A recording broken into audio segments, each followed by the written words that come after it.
It all began when three-time flag bearer hopeful of the New Patriotic Party, Dr. Appraku, could not submit his nomination forms at the party's headquarters.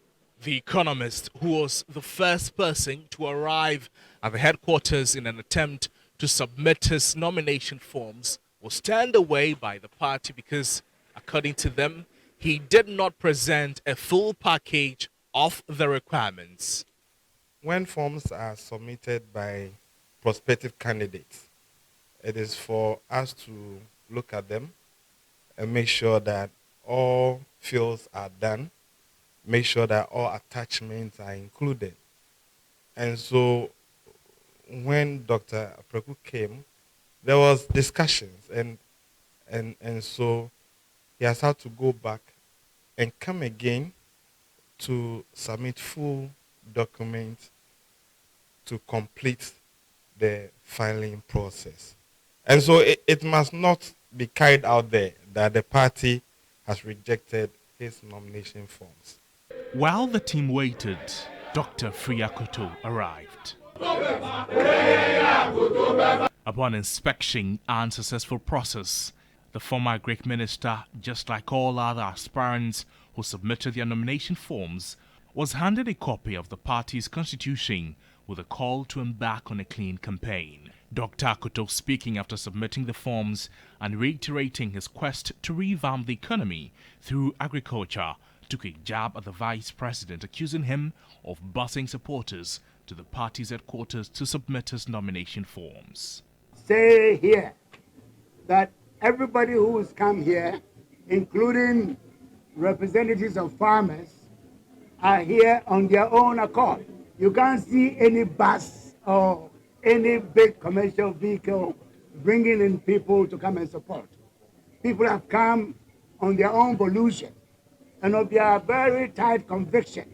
The same way I was able to bring agriculture to the front line of policy discussion, it will be the same way that agriculture will be used to take us out of the clutches of the IMF. Then came the former energy minister, who is contesting to leave the party for the second time. As he submitted his forms, he bemoaned the seeming lack of a level playing field. I can hold myself as having stayed true to the rules and regulations that govern our electoral processes from the beginning, from polling station all the way to the presidential. All must hold true to the rules and regulations. Without sounding like a fly in the jar, there's been many provocations. There have been many breaking of rules for which no sanctions have been applied. And I've had calls, even at National Council, to raise the matter. So long as the rules are clear, so long as there is total fairness, so long as we are all tempered and measured in our statements, I believe that we will have a very peaceful conversation. Just before the close of day at the party's headquarters, and after over 6 hours, Dr. Appraku and his team returned to the party's headquarters, having updated his nomination forms. He switched to a full-blown campaign, trumpeting his contributions to the party, promising reforms in the future Appraku government and changes in the constitution.